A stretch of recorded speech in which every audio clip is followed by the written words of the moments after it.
நடேசனும் அவனோட பசங்க சோழன், பாண்டியன், பல்லவன்னு எல்லாரும் சேர்ந்து பெரியப்பாவை வச்சு செஞ்சுட்டானுங்க. அவரை நல்லா இழுத்து டான்ஸ் ஆட வச்சு கலாய்ச்சி அனுப்பிட்டாங்க.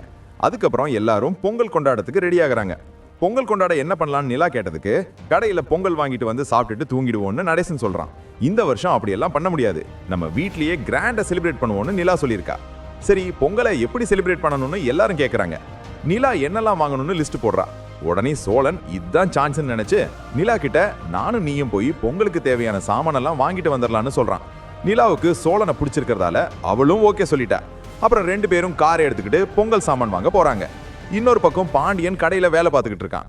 அப்போ வானதி அங்க வர்றா. வழக்கம் போல வானதி வந்தாலே 7:30 தான் சொல்ற மாதிரி ஏதோ பேசி பாண்டியனை வம்பிழுத்துக்கிட்டு இருக்கா.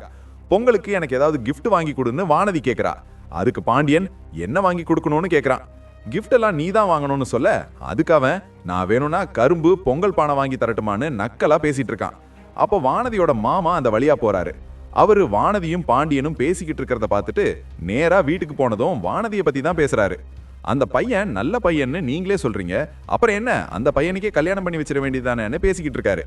அதே நேரத்துல இன்னொரு பக்கம் கரும்பு பொங்கல் பானைன்னு எல்லாத்தையும் வாங்கிட்டு சோழன் வீட்டுக்கு வரான். வானதியோட அப்பாவும் அம்மாவும் மாமா பேச்சை கேட்டு பாண்டியனுக்கே வானதியை கல்யாணம் பண்ணி வச்சிடலான்னு முடிவு பண்ணிட்டாங்க. அதுக்கப்புறம் என்னாச்சுன்னு பொறுத்திருந்து பார்க்கலாம்.